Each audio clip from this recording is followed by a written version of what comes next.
नमस्कार। बिहार की बात में आपका स्वागत है।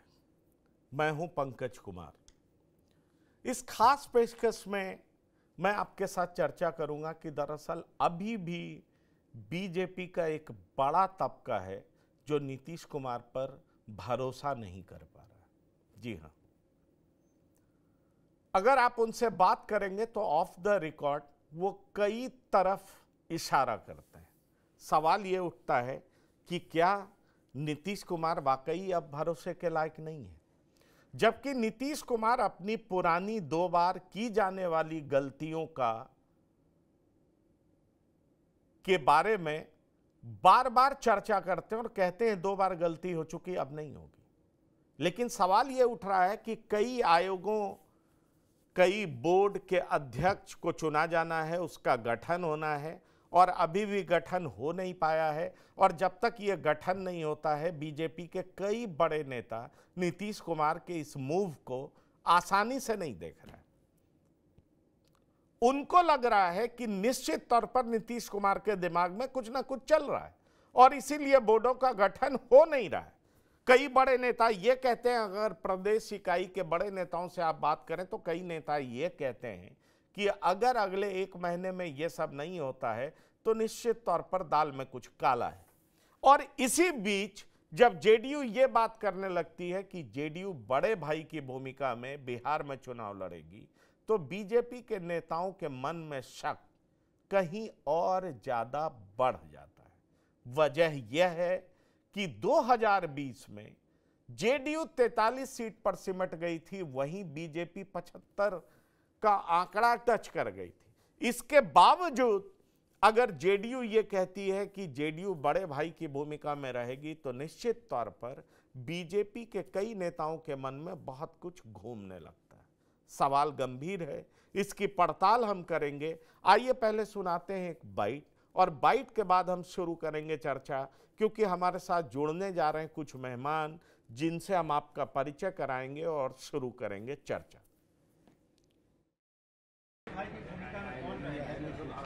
बड़े भाई की भूमिका में तो फिलहाल जो मुखिया होता है वही बड़ा होता है, ये तो स्वाभाविक है। ठीक है, जरा सा जन सुनवाई हो जाए अब।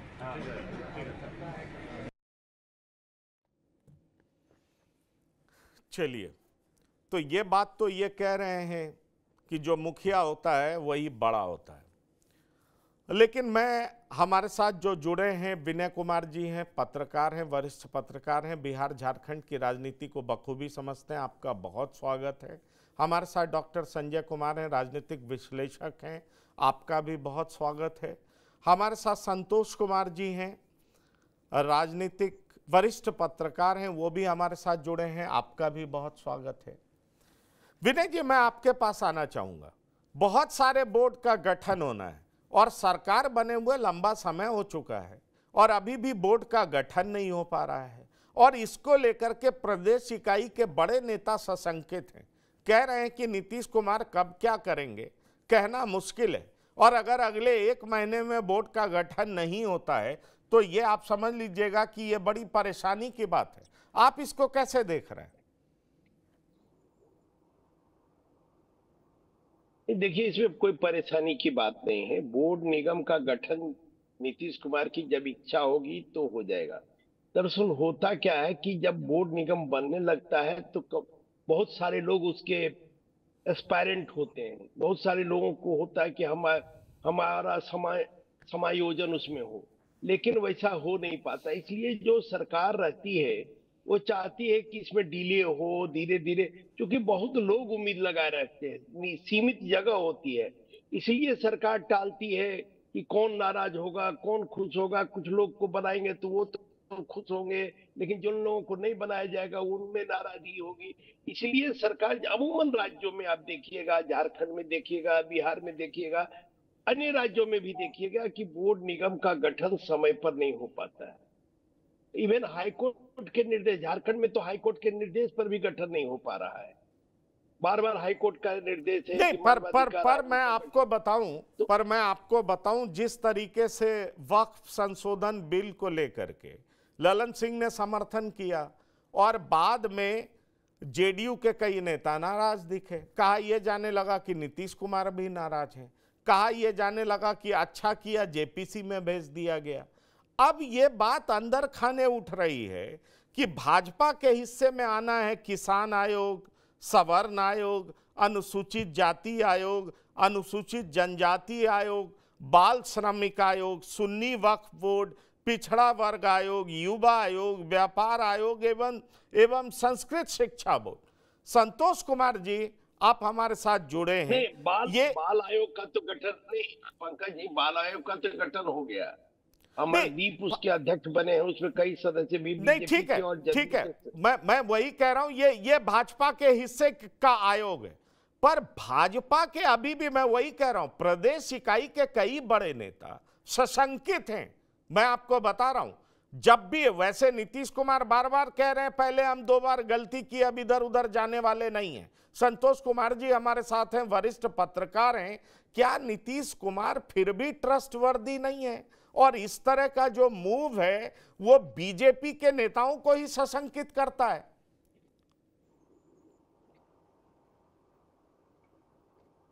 संतोष कुमार जी, क्या आपको मेरी आवाज मिल पा रही है?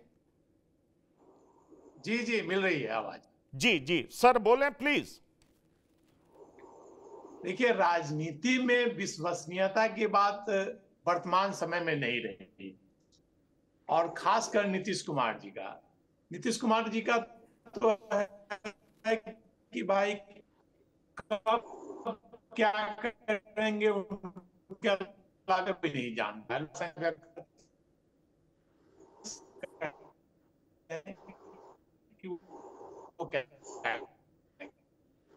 मुझे लगता है आप बैड नेटवर्क जोन में हैं, आपकी आवाज ठीक से आ नहीं पा रही है। मैं अपने पीसीआर से कहूंगा,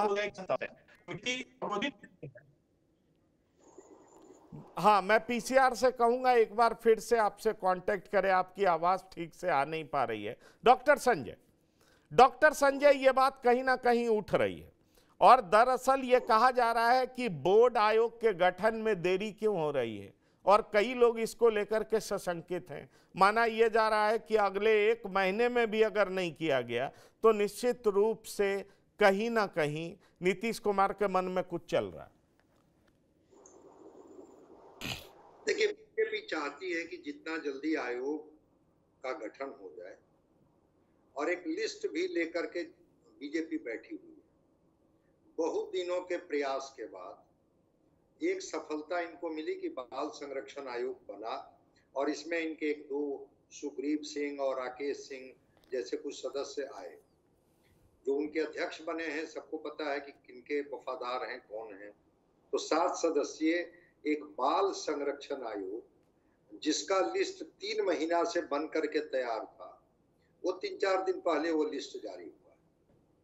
तो बीजेपी तो चाह ही रही है कि आयोग के माध्यम से हम अपने लोगों को जगह दें, लेकिन नीतीश कुमार इस मामले में न जाने क्यों बड़ा ही, जिसको कहते हैं ना कि ठंडा पड़े हुए हैं, कोई उत्सुकता, कोई उत्साह नहीं दिखा रहे हैं। इसको लेकर के थोड़ा बीजेपी की परेशानी है। बीजेपी चाहती है कि जिस तरह से हमारे लोग हैं, अगर जब तक उनको हम एकोमोडेट नहीं करेंगे तो हम राजनीतिक धार को तेज नहीं कर पाएंगे। वो सारे लोग कहीं ना कहीं से बोर्ड आयोग में एडजस्ट होंगे, तो फिर उनके पास साधन सुविधा होगी, और उसके माध्यम से कार्यकर्ताओं के मनोबल को हम बढ़ाने का काम करेंगे, अपनी पार्टी में मैसेज देने का काम करेंगे कि अगर हमने पार्टी में इनकी सेवाएं ली तो बदले में हमने इनका भी ख्याल रखा और हमने इनको भी जगह दी है। तो बीजेपी के लोग तो करीब 1 महीना से मुझे बता रहे हैं कि हाँ, मेरे यहाँ तो सारा लिस्ट तैयार है, सब कुछ करना तो नीतीश जी को ही है। नीतीश कुमार जी बड़े भाई की भूमिका में हैं, ये तो इनके मंत्री जो शिक्षा मंत्री हैं बोल ही रहे हैं। अब 42-43 सीट लाने वाली पार्टी के लोग बड़े भाई की भूमिका में हो जाए। बीजेपी जिनके पास विधायकों की संख्या सबको पता है कितना है, वो छोटे भाई की भूमिका में हो जाए। ये तो ठीक है, ये तो इन लोगों का गठबंधन है, अब ये तय करेंगे कि कौन बड़े हैं कौन छोटे हैं। लेकिन नीतीश कुमार अपनी शर्तों पर और अपने तरीके से ही निर्णय लेंगे। वो बीजेपी के दबाव और प्रभाव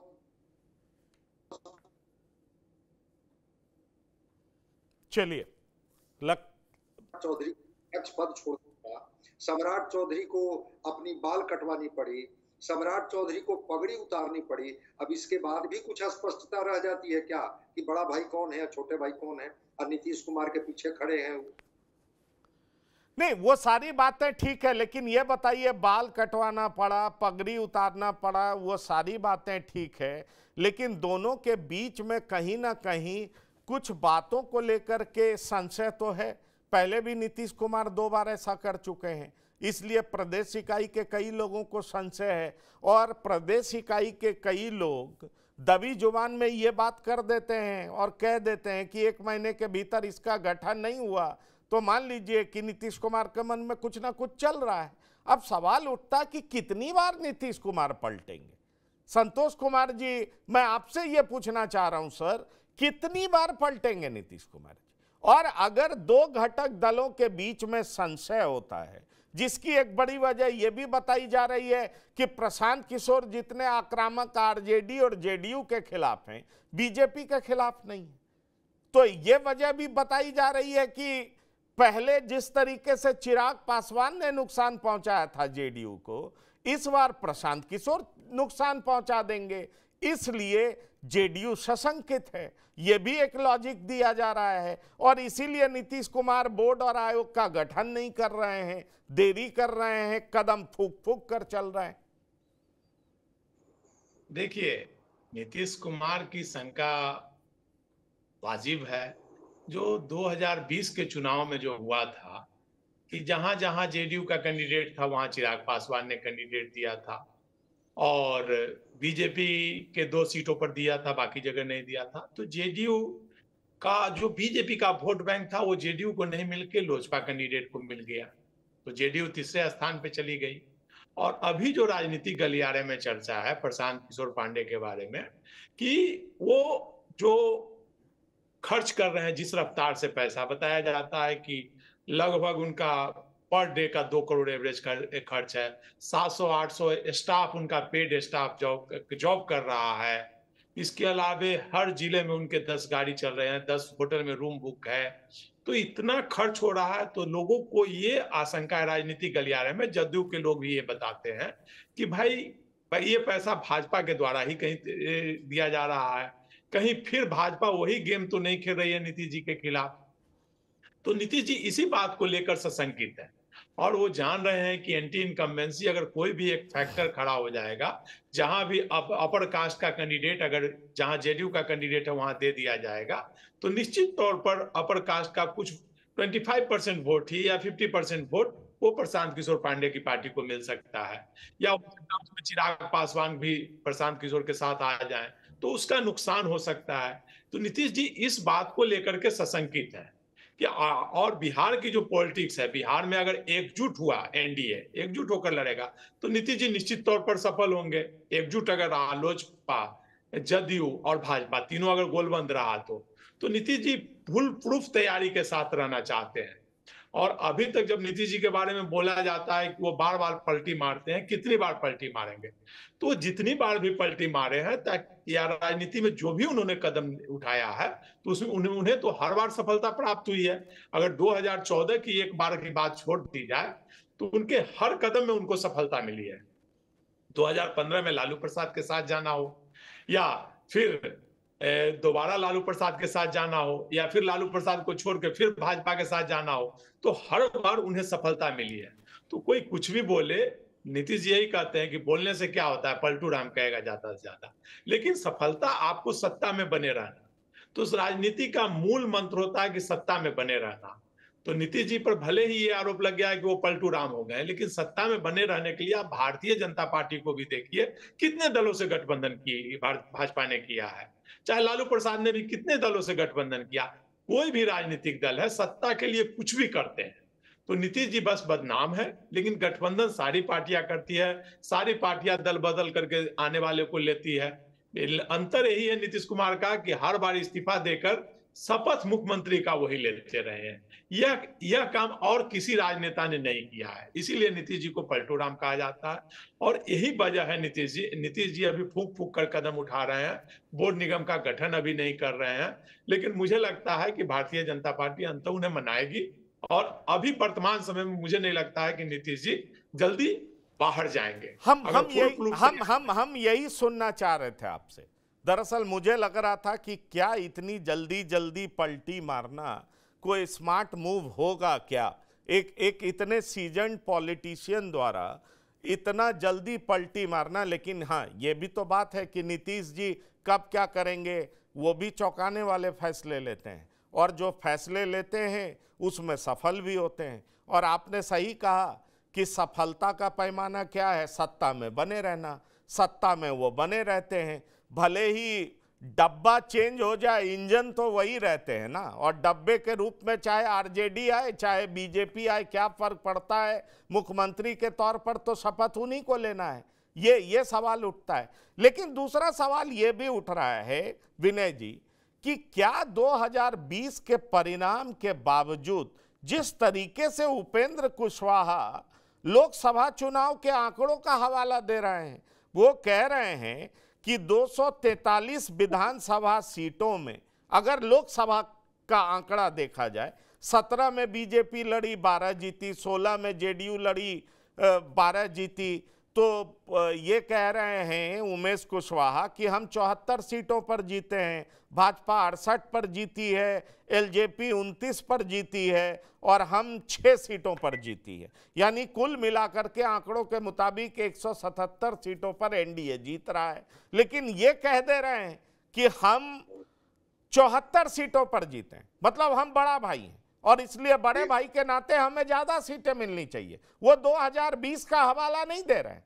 और अशोक चौधरी भी माइल्ड रूप में ये कह ही दे रहे हैं कि देखिए, बड़े भाई छोटे भाई की बात नहीं है, लेकिन हम हमेशा उसी रूप में रहे हैं। उसमें वो 2005 का भी हवाला दे देते हैं, 2010 का भी हवाला दे देते हैं, और कहते हैं 2010 वाला परिणाम की जरूरत है, इस बार हम लोग 2010 का परिणाम लाएंगे।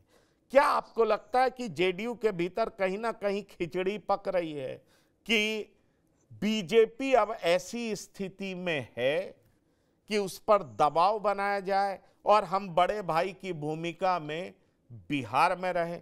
क्योंकि बीजेपी तो अफोर्ड नहीं कर सकती है जो अफोर्ड वो 2020 में कर दी। मान लीजिए 2020 में बीजेपी ही एलजेपी को उतारी थी, पर ये काम 2025 में बीजेपी नहीं कर पाएगी, क्योंकि बीजेपी को पता है कि केंद्र में जेडीयू की जरूरत।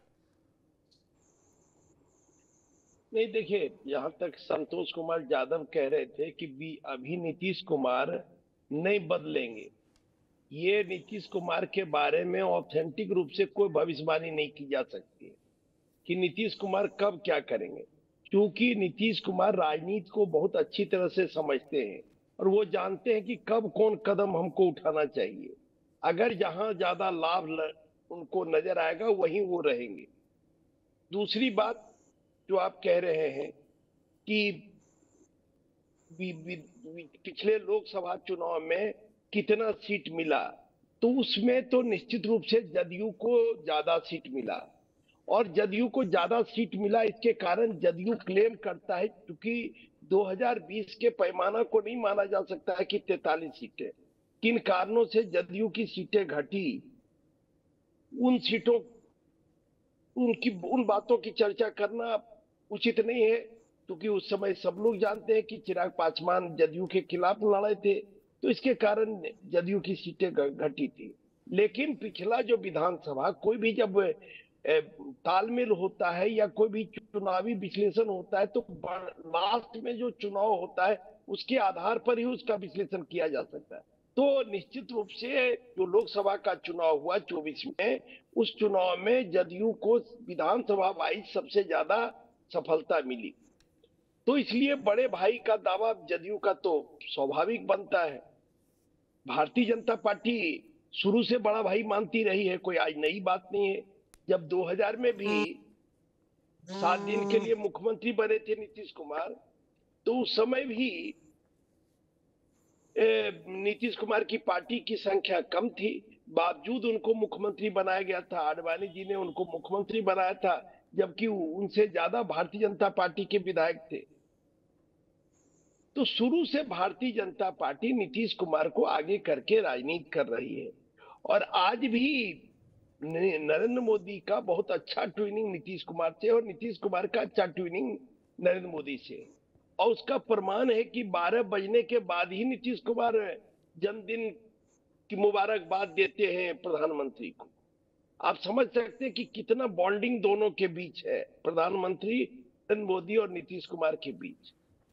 जब इस बार भी समझौता हो रहा तो जदयू के अलावा जो भारतीय जनता पार्टी के राज्य के नेता है बिहार के, वो नहीं चाहते थे समझौता हो, लेकिन प्रधानमंत्री का निर्णय हुआ और समझौता हुआ और आज सरकार चल रही है। और प्रधानमंत्री का निर्णय सही साबित हुआ कि उसका फायदा लोकसभा चुनाव में मिला। तो मुझे लगता है कि नीतीश कुमार और प्रधानमंत्री के बीच जो केमिस्ट्री है, उस केमिस्ट्री के कारण राज्य स्तर के नेता है, उनकी कोई बहुत पूछ है नहीं और उनकी बात कोई चल नहीं रही है। केवल आप जो कह रहे हैं बोर्ड निगम नहीं, प्रखंड स्तर पर 20 सूत्री कमेटी का भी निर्माण होना है। प्रखंड स्तर पर जदयू के भी कार्यकर्ता चाहते हैं कि हमको पद मिले, बीजेपी के भी कार्यकर्ता चाहते हैं, क्योंकि भारतीय जनता पार्टी तो संगठन की पार्टी, और संगठन की पार्टी चाहती है कि हम संगठन के लोगों को मजबूत करें, शक्तिशाली करें, उनको पद देकर। लेकिन बिहार में अभी नीतीश कुमार ये कर नहीं रहे हैं। नीतीश कुमार की पार्टी या आरजेडी की पार्टी तो जमात की पार्टी है, संगठन नहीं है, कार्यकर्ता की पार्टी नहीं है ये लोग। लेकिन ये लोग जमात, जब वोट आता है तो एक जमात जुटता है और जमात वोट उनके पक्ष में करता है। तो मुझे लगता है कि अभी भी नीतीश कुमार फूक फूक पर कर रहे हैं, और जब तक प्रधानमंत्री का इशारा नहीं होगा तब तक नीतीश कुमार करेंगे नहीं। बिहार के नेता को किसी की हैसियत हम नहीं मानते हैं जो नीतीश कुमार से कोई काम करा सकता है। चलिए, ये बात आप कह रहे हैं, लेकिन नीतीश कुमार की बॉन्डिंग लालू प्रसाद यादव के साथ भी बहुत अच्छी है। राजनीतिक रिश्ते बिगड़ते रहे हों, पर मैं ये पुख्ता तौर पर कह सकता हूं कि आपसी रिश्ते बहुत अच्छे हैं, और बहुत अच्छे इस तरीके से हैं कि कई बार, क्योंकि बहुत सारी बातें ऑन स्क्रीन नहीं बोला जा सकता, कई बार ऐसा भी हुआ है कि जब पारिवारिक लड़ाई थी तो आपको याद होगा जो बड़े बेटे की पत्नी और उनका पूरा परिवार नीतीश कुमार के घर पहुंचा था, लेकिन उन्होंने कहा था कानून अपना काम करेगा और थाना भेज दिया था। इन्होंने उसको राजनीतिक लड़ाई नहीं बनाई थी, और ऐसे कई तरह के किस्से। तो नीतीश सबके हैं, इस बात को भी विनय जी नहीं भूलना चाहिए, पर कब किसके हो जाएंगे ये बड़ा अनप्रिडिक्टेबल सा है। सवाल ये उठता है कि पैमाना 2024 का चुनाव होगा सीटों के बंटवारे का, या पैमाना 2020 विधानसभा चुनाव का परिणाम होगा टिकट के बंटवारे का, क्या होगा? क्योंकि अभी से जेडीयू द्वारा यह बोला जाना कि बड़े भाई की भूमिका में हम रहेंगे, निश्चित तौर पर यह बताता है कि जब बीजेपी के पास संख्या कम है तो जेडीयू प्रेशर बना रही है, प्रेशर टैक्टिक्स बना रही है, चाहे वो 20 सूत्री में जगह देना हो, चाहे बोर्ड निगम में जगह देना हो। इन फैसलों में देरी करना निश्चित तौर पर यह बताता है कि नीतीश के दिमाग में कुछ ना कुछ तो चल रहा है। संतोष जी, एक चीज पंकज जी एक लाइन कहते हैं कि जैसे नीतीश कुमार इतने राजनीति के माहिर खिलाड़ी हैं कि वो हो सकता है कि सीट का बार्गेनिंग भी अभी कर रहे हो कि हम 121 सीट पर लड़ेंगे या हम 100 सीट पर लड़ेंगे, इसका भी फैसला हो जाए अगले साल चुनाव के पहले। हो सकता है कि जो बोर्ड निगम बनाने के पहले उस पर भी वो रजाबंदी प्रधानमंत्री का ले ले, तो ये भी कुछ खेल होगा देरी के वजह। चलिए, आपने अपनी बात कह दी, बिल्कुल सही कह रहे हैं आप। मुझे लगता है संतोष जी अपना पर्सपेक्टिव बताएंगे कि क्या क्या हो सकता है। देखिए, सीट का जहां तक मामला है तो नीतीश जी अपने शर्तों पर राजनीति करते हैं, चाहे भाजपा के साथ जाएं या आरजेडी के साथ। सीट के मामले में वो कोई समझौता नहीं कर सकते। आप 19 का चुनाव भी देख लीजिए, चाहे 24 का चुनाव भी देख लीजिए, भाजपा को 19 के चुनाव में 5 जीती हुई सीट छोड़नी पड़ी थी, और विधानसभा का चुनाव है तो विधानसभा नीतीश जी जो फॉर्मूला रखेंगे उसी में 5-10 सीट घटेगा, और 20 का जो फॉर्मूला है, 20 में जो है 20 के चुनाव परिणाम के आधार पर तो नीतीश जी कतई नहीं मानेंगे। अगर उनकी शर्त नहीं मानी जाएगी तो उन्हें पाला बदलते देरी नहीं लगेगी। के पास दोनों तरफ से ऑप्शन खुले हुए हैं, नीतीश जी के पास एक दरवाजा खुला हुआ है, और भाजपा के सामने अभी मजबूरी है भारतीय जनता पार्टी के साथ, क्योंकि केंद्र की सत्ता उनके पास है, और केंद्र की सत्ता को बचाने के लिए नीतीश कुमार जरूरी है। बगैर नीतीश जी के केंद्र की सत्ता चल नहीं सकती है। हाँ, नीतीश जी की पार्टी को तोड़ करके भले अगर मिला ले तो केंद्र की सत्ता बच सकती है, जिसकी संभावना अभी फिलहाल नहीं दिख रही, और चूंकि नीतीश जी समर्थन किए हुए हैं तो वो टूट नहीं सकती है। इसलिए भाजपा के अगर जदयू के कोई भी नेता अगर बयान देते हैं, चाहे अशोक चौधरी हो, चाहे नीरज कुमार हो, चाहे प्रदेश अध्यक्ष हो, तो नीतीश जी का भले संगठन की बात की जा रही है नहीं हो, लेकिन उनकी पार्टी में कोई भी बयान नीतीश जी की सहमति के बगैर कोई नेता नहीं देते हैं। अगर सीट की भी बात होती है तो नीतीश जी खुद नहीं बोलते हैं, लेकिन सिग्नल देते हैं कि आपको ये बोलना है, किस प्रवक्ता को क्या बोलना है वो पार्टी तय करती है, तभी वो बोलते हैं। अपने मन से जदयू में कोई कुछ नहीं बोल सकता है। तो अभी सीट की जो बात हो रही है, चाहे अशोक चौधरी बोल रहे हैं, तो नीतीश जी की सहमति है कि भाई इतना सीट हम लोग लड़ेंगे, इतना हमारा दावा रहेगा। वो राष्ट्रीय अध्यक्ष जो कार्यकारी अध्यक्ष है संजय झा जी को उन्होंने अपनी दे दिया है कि हमारा ये स्टैंड है, इसी पे काम करना है, और संजय झा भी उसी पे काम कर रहे हैं, अशोक चौधरी भी उसी पे काम कर रहे हैं। तो सीट की बात है तो नीतीश जी उससे कोई समझौता नहीं करेंगे। 120 नहीं तो 100 मिनिमम बराबर सीट पर तो अंत में फॉर्मूला होगा ही, और नीतीश जी अपनी शर्तों पे करेंगे।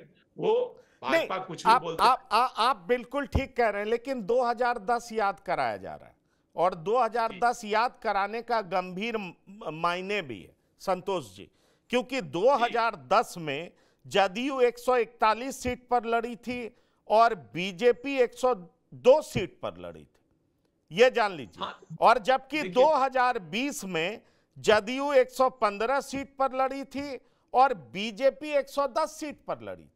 तो बीजेपी के सीटों में इजाफा हुआ था और जदयू का सीट घटा था 2020 में। 2010 में यह गैप बड़ा था। 2010 में जदयू जो है वो ज्यादा संख्या में सीटों पर चुनाव लड़ी थी, तो इसके मायने बड़े गंभीर होते हैं डॉक्टर संजय। अगर 2010 की बात की जाएगी कि 2010 जैसा प्रदर्शन किया जाए तो ठीक है, 2010 में आरजेडी 22 सीट पर सिमट गया था और 2010 में इनके काम पर सभी जातियों ने वोट दिया था, जिसमें लॉ एंड ऑर्डर था, स्पीडी ट्रायल था, बहुत तरह की बातें थी। जो वो गन कल्चर खत्म हो गया था, अपराध पर जबरदस्त नियंत्रण था, सड़कें बनी थी, सालों बिहार में गड्ढे में सड़क या सड़क में गड्ढा वाली बात जो कहा जाता था, 2010 तक नीतीश ये साबित करने में कामयाब हुए थे कि देखिए हमने अपराध पर भी नियंत्रण पा लिया और अब सड़क भी बिहार में सही बनने लगी। ऐसे में सवाल उठता है कि 2010 केवल इसलिए याद कराया जा रहा है कि आरजेडी को 22 सीटों पर समेट दिया जाएगा, या इसलिए याद कराया जा रहा है कि 2010 की स्थिति में हम जाना चाहते हैं, मतलब 141 सीट पर लड़ेंगे?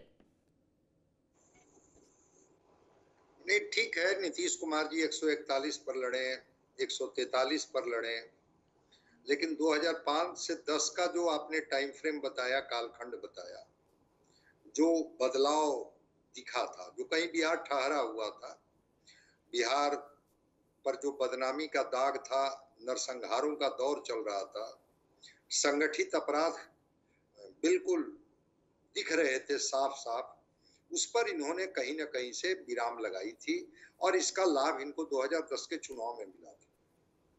लेकिन इतिहास की पुनरावृत्ति बार बार नहीं होती। 2015 में ये आरजेडी के साथ मिलकर के चुनाव लड़े थे और इनसे ज्यादा सीटें आरजेडी को मिली थी 2015 में ही। 2020 में फिर ये बीजेपी के साथ मिलकर के चुनाव लड़े और बीजेपी को कितनी सीटें मिली और नीतीश कुमार को कितनी सीटें मिली सबको पता है। तो ऐसा कुछ नहीं है कि बीजेपी हमेशा बैकफुट पर ही रहेगी।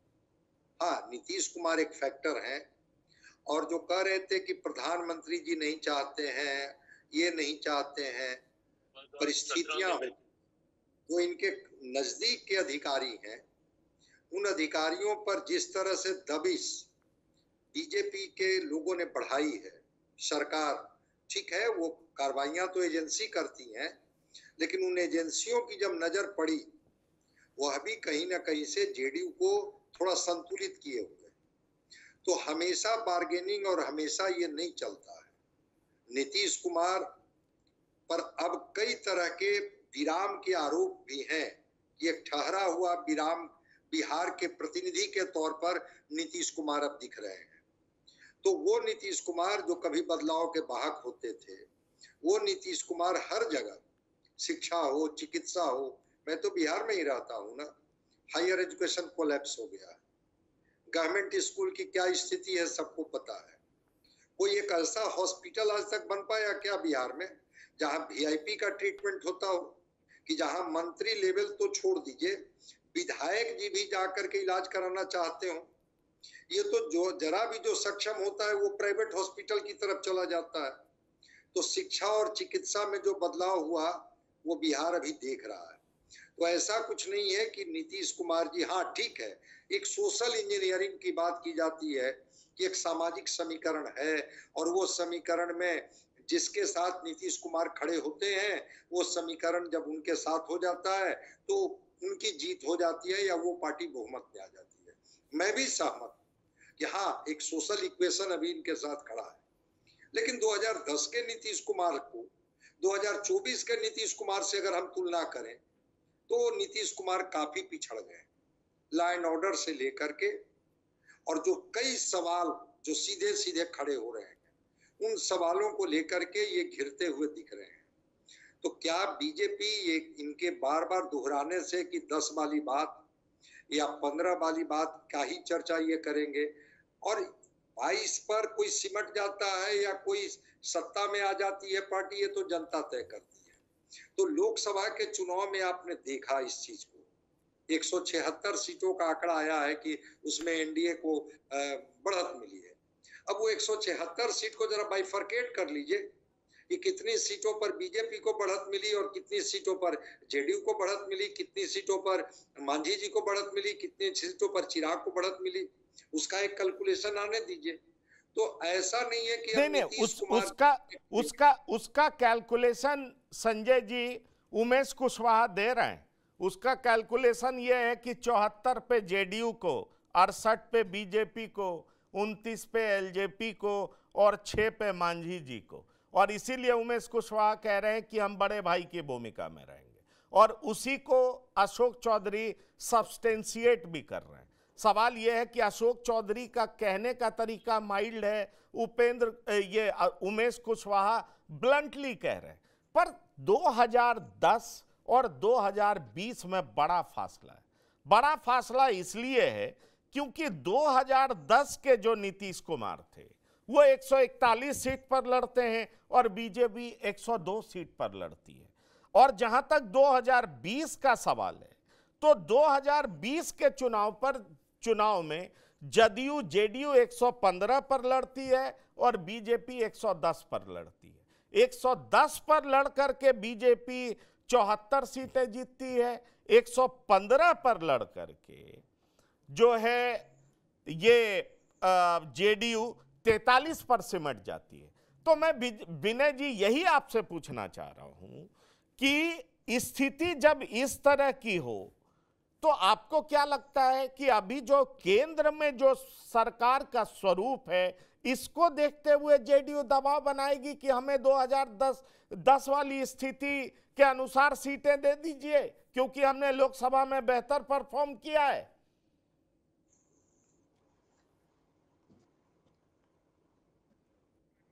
अनम्यूट करिए 2010 वाली स्थिति नहीं होगी, लेकिन ये जान लीजिए कि कम से कम 90 से 100 के बीच ये जरूर लड़ेंगे।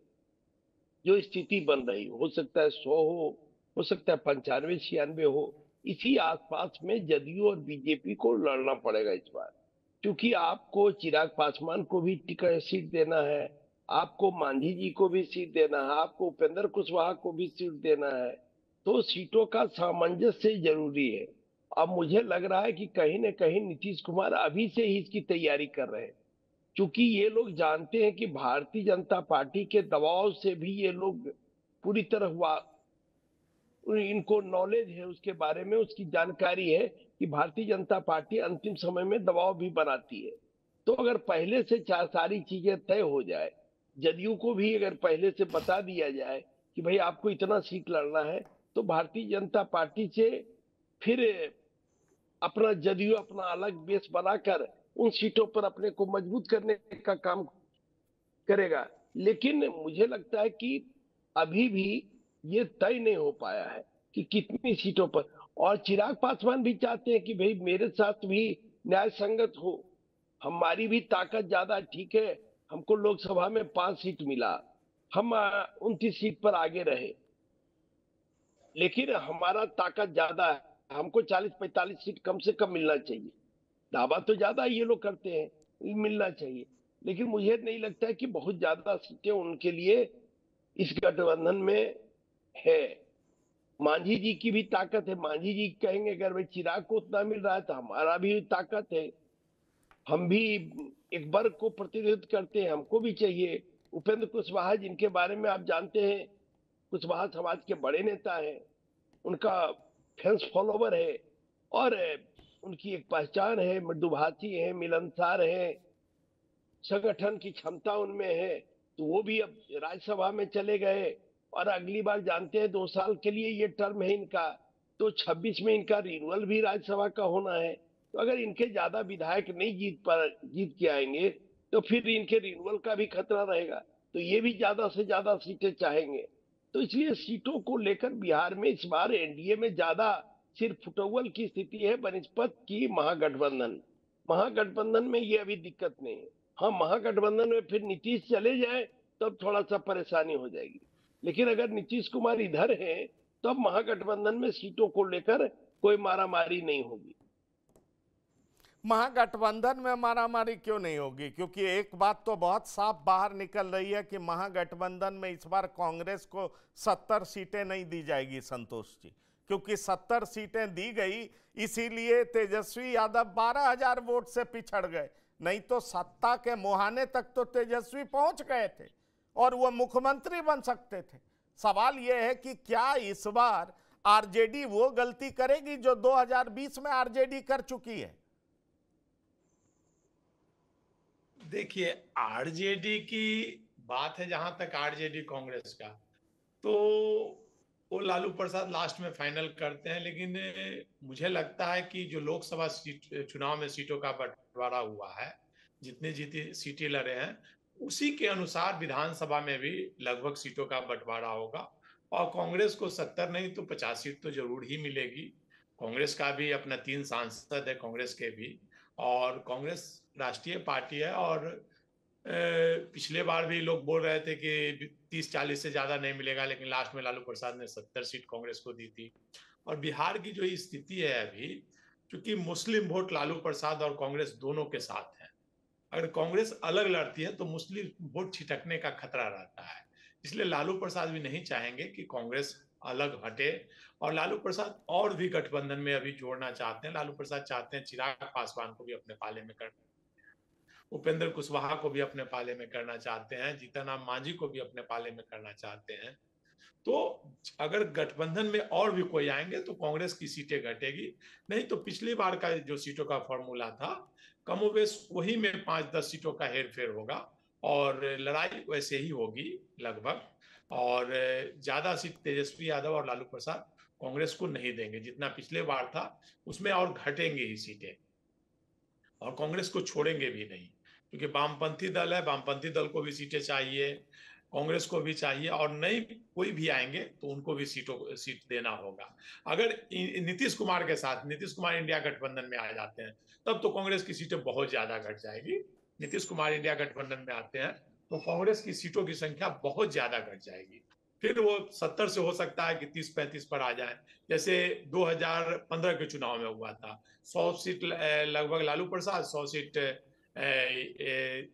ये जदयू, और उसमें बची हुई सीटें 40 के आसपास कांग्रेस लड़ी थी। तो इस बार तो वामपंथी भी है, माले के भी सांसद हैं, तो माले को भी देना पड़ेगा। तो इस बार अगर नीतीश कुमार आते हैं गठबंधन में तो फिर तय होगा। तो अभी उस मामले में कुछ कहा नहीं जा सकता। गठबंधन में कौन कौन आते हैं उसके अनुसार ही सीटों का बंटवारा मुझे लगता है कि होगा। डॉक्टर संजय, ठीक है, अभी नीतीश कुमार बने रहेंगे, लेकिन कुछ ऐसे पॉइंट्स हैं जिसमें बीजेपी और जेडीयू के बीच में निश्चित तौर पर कन्फ्रंटेशन दिखता है। जैसे बिहार में अभी लैंड सर्वे चल रहा है, लैंड सर्वे को लेकर के बहुत सारी भ्रांतियां हैं। प्रशांत किशोर कह रहे हैं कि नीतीश के ताबूत में आखिरी कील साबित होगी ये लैंड सर्वे, इस तरह की बात प्रशांत किशोर कह रहे हैं। और नीतीश कुमार की तरफ से कहा जाता है कि यह बड़ा ही महत्वाकांक्षी प्रोजेक्ट है, 1910 के बाद अगर किसी ने हिम्मत दिखाई है तो नीतीश कुमार हैं। बीजेपी इसको लेकर के बहुत सारी भ्रांतियां दूर करना चाहती हैं। मेरे पास आज जानकारी है कि बीजेपी 1.5 करोड़ सदस्य बनाना चाह रही है, लेकिन इसी लैंड सर्वे की वजह से बीजेपी कामयाब नहीं हो पा रही है। आसाम में जितने सदस्य बन गए हैं उतने भी सदस्य बिहार में नहीं बन पा रहे हैं, क्योंकि ज्यादातर लोग ब्लॉक, कोर्ट, कचहरी के तरफ भागने में लगे हुए हैं।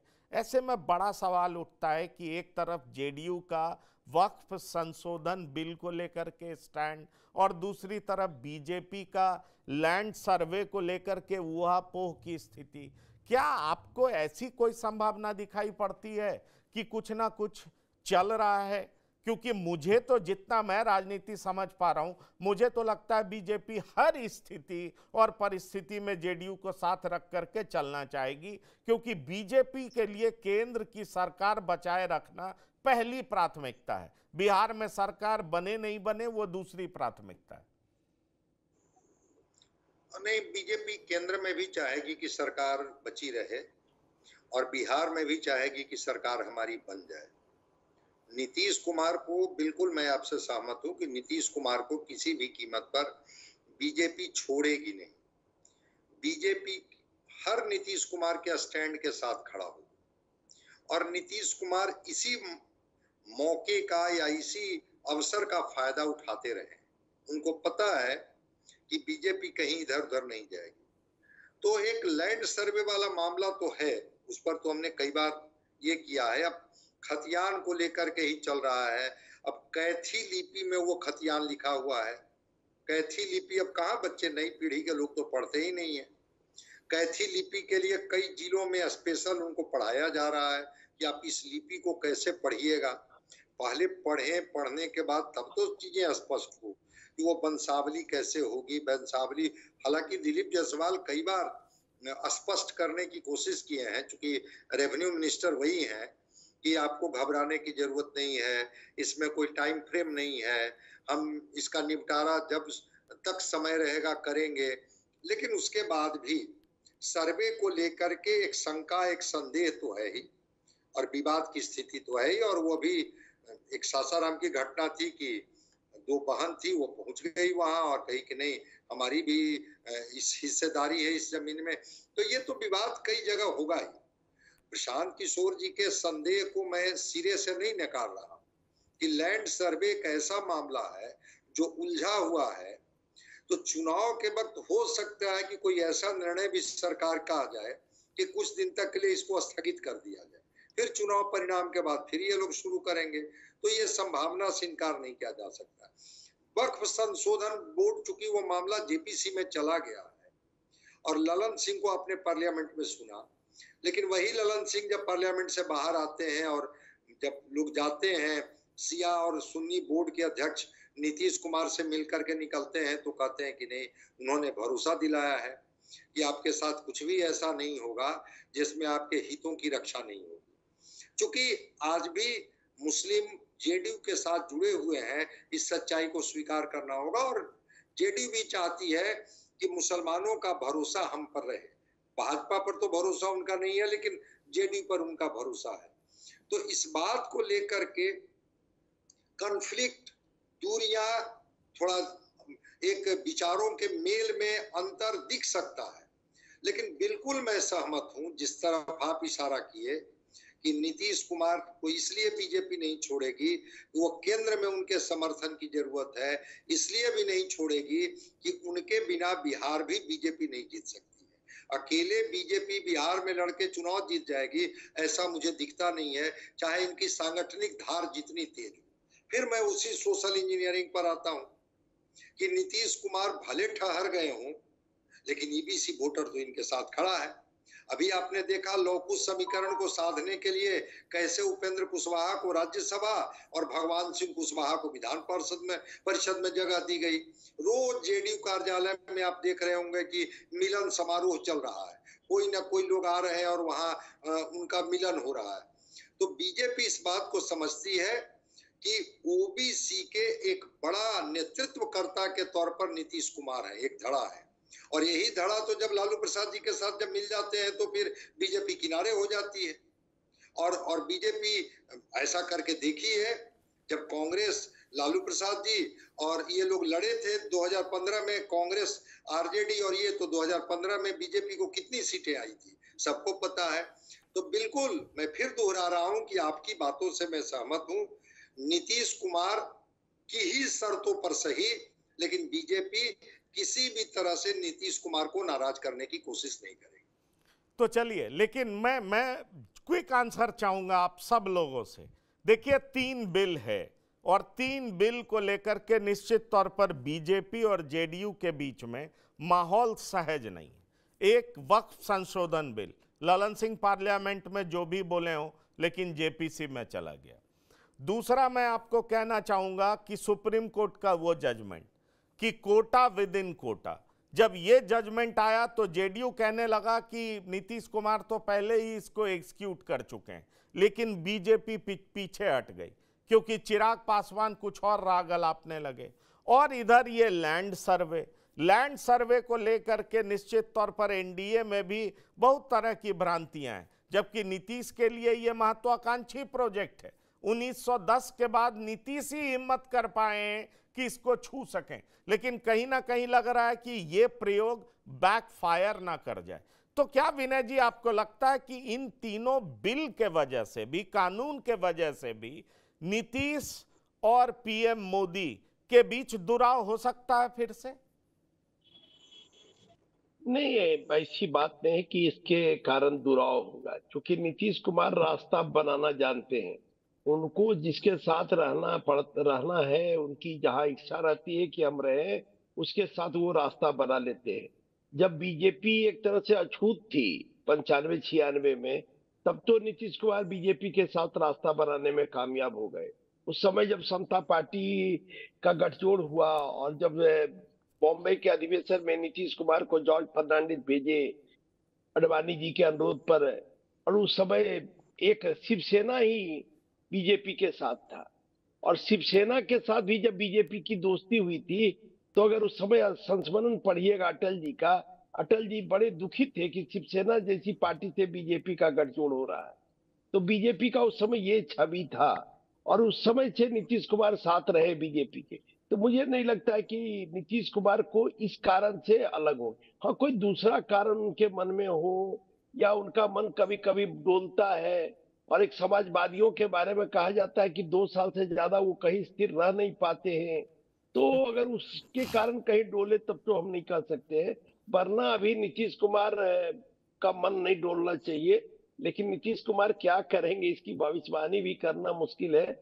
हम लोग तो लंबे समय से उनको कवर किए, लंबे समय से देखे, और कई बार ऐसा उन्होंने कदम उठाया जो हम लोगों के लिए तो अप्रत्याशित था। हम लोग कभी उम्मीद नहीं किए थे इस तरह की बात हो सकती है। संतोष जी, आपको लगता है कि उनका मन डोल रहा है, कुछ इस तरह की संभावना दिख रही है? उसमें एक बड़ी वजह यह भी बताई जा रही है कि चिराग के रोल में इस बार प्रशांत किशोर हैं, वो मैक्सिमम डैमेज जेडीयू को पहुंचाएंगे, और कहीं ना कहीं इसलिए नीतीश कुमार पलट सकते हैं। देखिए, नीतीश जी का मन हमेशा डोलता रहता है, वो एक दरवाजा हमेशा खुला रखते हैं। दरवाजा कभी बंद नहीं रखते हैं। जैसे अमित शाह जी ने बोला कि नीतीश जी के लिए दरवाजा बंद हो गया, तेजस्वी यादव ने बोला कि नीतीश जी के लिए दरवाजा बंद हो गया। नीतीश जी बोलते नहीं है, लेकिन वो दरवाजा हमेशा खुला रखते हैं। भले अब बोल रहे हैं, हमेशा बोलते हैं कि गलती हो गई, अब नहीं जाएंगे। जैसे विधानसभा में उन्होंने कहा था कि भाई हमारा गधापन ही था कि भाजपा के साथ चले गए, अब नहीं जाएंगे। मिट्टी में मिल जाएंगे लेकिन आपके साथ नहीं बार है। मिट्टी में बोले, दूसरे बार बोले कि गधापन ही था, और फिर अब बोल रहे हैं कि अब गलती हो गया, आप कभी नहीं जाए। लेकिन वो जाएंगे, ये वही तय कर सकते हैं। दूसरा कोई प्रिडिक्शन पहले से लगा सकते हैं कि हाँ उनके हाव भाव है, उनके पार्टी नेताओं के बयान जो आते हैं उसके आधार पर लोग संभावना व्यक्त करते हैं कि वो जा सकते हैं। लेकिन वो एक दरवाजा हमेशा खुला रखते हैं, बातचीत कभी बंद नहीं रखते हैं, और वो हमेशा बातचीत करते रहते हैं। ऐसी भी जानकारी है कि लालू जी जब आए थे तो रात में वो लालू प्रसाद से बात हुई कि उनके स्वास्थ्य के लिए। लालू प्रसाद जब इलाज करा के सिंगापुर से आए हैं इधर, तो 4 तारीख को लालू प्रसाद से नीतीश जी हालचाल भी लिए हैं, ये भी जानकारी है। तो नीतीश जी हमेशा दरवाजा खुला रखते हैं और बातचीत करते रहते हैं, और वो एक रास्ता बंद होता है, देखते हैं कि अब इधर नहीं होगा, नुकसान होगा, हमें नफा नुकसान अपना देखते हैं कि कहाँ रहेंगे तो मुझे नफा होगा, कहाँ रहेंगे तो नुकसान होगा। वो अभी तक उनकी जो भी राजनीति रही है, नुकसान का सौदा वो नहीं करते हैं। राजनीति नुकसान की, हमेशा फायदे की राजनीति करते हैं, और वो मुख्यमंत्री की कुर्सी नहीं छोड़ेंगे। कोई भी कुछ करे वो। चलिए अभी डॉक्टर संजय, क्या फायदे की राजनीति आरजेडी की तरफ ले जाती है क्या? विधानसभा चुनाव से पहले कुछ ऐसा दिखाई दे रहा है क्या? मुझे नहीं लगता है कि तेजस्वी जी मानेंगे कि नीतीश कुमार फिर मुख्यमंत्री हो। लालू प्रसाद जी तो कॉम्प्रोमाइजिंग नेचर के हैं, लेकिन तेजस्वी जी अब कॉम्प्रोमाइज की स्थिति में नहीं है। लेकिन बीजेपी अनंत काल तक, जब तक नीतीश कुमार जी का जीवन होगा, आयु होगी, और जब तक ये मुख्यमंत्री रहना चाहेंगे, बीजेपी चाहेगी कि बस यही मुख्यमंत्री रहे। तो बीजेपी ही ये सुविधा इनको दे सकती है बिहार के मुख्यमंत्री के तौर पर। तेजस्वी जी अब ये अपॉर्चुनिटी इनको देने के लिए तैयार नहीं होंगे। चलिए, आप बड़ी बात कह रहे हैं, आप बड़ी बात कह रहे हैं, लेकिन एक बात जो मैं आपसे साझा करना चाहूंगा, शुरुआत में भी मैंने कहा था कि प्रदेश इकाई के कुछ बड़े नेता सशंकित हैं। उनके मन में यह बात जरूर है कि आखिरकार बोर्ड और आयोग का गठन क्यों नहीं हो रहा है, 20 सूत्री का गठन क्यों नहीं हो रहा है, और इसमें देरी हो रही है। तो नीतीश कुमार के मन में कुछ ना कुछ चल रहा है, और साथ ही साथ जेडीयू के तरफ से आवाज उठ रही है कि भाई बड़े भाई की भूमिका में रहेंगे। 2010 को याद किया जा रहा है, तो बीजेपी को लग रहा है कि एक तरीके से दबाव की भी राजनीति है, क्योंकि 2010 में ये 141 सीट पर लड़े थे, और 2020 में ये 115 सीट पे लड़े थे। तो सवाल है कि क्या 2010 की दुहाई इसलिए दी जा रही है क्योंकि 141 सीट पर लड़ना चाहते हैं? ये मामला गंभीर है, पर बीजेपी के कई नेता सशंकित जरूर हैं। बिहार की बात में विनय कुमार जी आपका, संतोष कुमार जी आपका, और डॉक्टर संजय कुमार आपका शिरकत करने के लिए बहुत बहुत धन्यवाद और शुक्रिया। तो बिहार की बात में इतना ही। ताजा तरीन खबरों के लिए आप लगातार देखते रहिए TV9। धन्यवाद, नमस्कार।